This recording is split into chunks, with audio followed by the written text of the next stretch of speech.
Shrimad home remedies में आपका स्वागत है।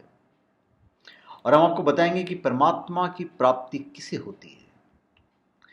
पर ये हम आपको समझाएंगे एक उदाहरण के द्वारा। एक राजा था, वो बहुत ही न्यायप्रिय तथा प्रजावत्सल एवं धार्मिक स्वभाव का था। वह नित्य अपने इष्ट देव की बड़ी श्रद्धा से पूजा पाठ और याद करता था। एक दिन इष्ट देव ने प्रसन्न होकर उसे दर्शन दिया और कहा कि वत्स, मैं तुमसे बहुत प्रसन्न हूं, बोलो तुम्हारी कोई इच्छा है।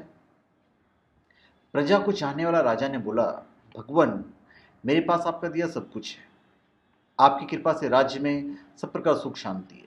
फिर भी मेरी एक इच्छा है कि जैसे आपने मुझे दर्शन देकर धन्य किया है, वैसे ही मेरी सारी प्रजा को भी दर्शन दीजिए। तो भगवान ने राजा को कहा, यह तो संभव नहीं है।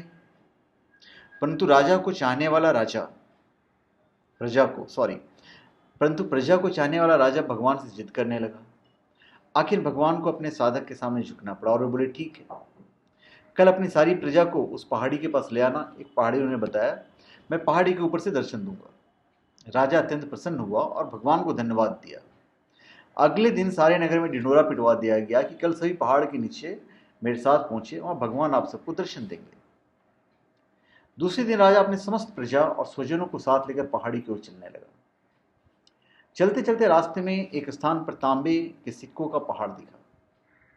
प्रजा में से कुछ एक उस ओर भागने लगे। तभी ज्ञानी राजा ने सबको सतर्क किया कि कोई उस ओर ध्यान न दे, क्योंकि तुम सब भगवान से मिलने जा रहे हो। इन तांबों के सिक्के के पीछे अपने भाग्य को लात मत मारो। परंतु लोभ लालच से वशीभूत कुछ एक प्रजा तांबे के सिक्कों वाली पहाड़ी की ओर भाग गई और सिक्कों की गठरी बनाकर अपने घर की ओर चलने लगे। वे मनी मन सोच रहे थे, पहले ये सिक्कों को समेट लें, भगवान से तो फिर कभी मिल लेंगे। राजा खिन्न मन से आगे बढ़ा। कुछ दूर चलने पर चांदी के सिक्कों का चमचमाता पहाड़ दिखाई दिया।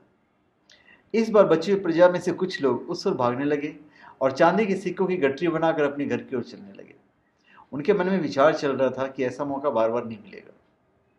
चांदी के इतने सारे सिक्के, फिर मिले ना मिले, भगवान तो फिर भी कभी मिल जाएंगे। इसी प्रकार कुछ दूर चलने पर सोने के सिक्कों का पहाड़ नजर आया। अब तो प्रजाजनों में बचे हुए सारे लोग तथा राजा के सुजन भी उस ओर भागने लगे। वे भी दूसरों की तरह सिक्कों की गठरी लाद कर अपने घर की ओर चल दिए। अब केवल राजा और रानी शेष रह गए। राजा रानी से कहने लगे, देखो कितने लोभी लोग हैं ये लोग, भगवान से मिलने का महत्व ही नहीं जानते। भगवान के सामने सारी दुनिया की दौलत क्या चीज है। सही बात है। रानी ने राजा की बात का समर्थन किया और वो आगे बढ़ने लगे। कुछ दूर चलने पर राजा और रानी ने देखा कि सप्तरंगी आभा बिखेरते हीरों का पहाड़ है। अब तो रानी से भी रहा नहीं गया। हीरो के आकर्षण से वो दौड़ पड़ी और हीरो की गठरी बनाने लगी। फिर भी उसका मन नहीं भरा तो साड़ी के पल्लू में ही बांधने लगी। वजन के कारण जो वस्त्र थे वो देह से अलग हो गए, परंतु हीरो की तृष्णा अभी भी नहीं मिटी। ये देख राजा को अत्यंत ग्लानि और विरक्ति हुई। बड़े दुखद मन से राजा अकेले ही आगे बढ़ते गए। वहां सचमुच भगवान खड़े उसका इंतजार कर रहे थे। राजा को देखते ही भगवान मुस्कुराए और पूछा, कहाँ है तुम्हारी प्रजा और तुम्हारे प्रियजन? मैं तो कब से उनसे मिलने के लिए बेकरारी से उनका इंतजार कर रहा हूं।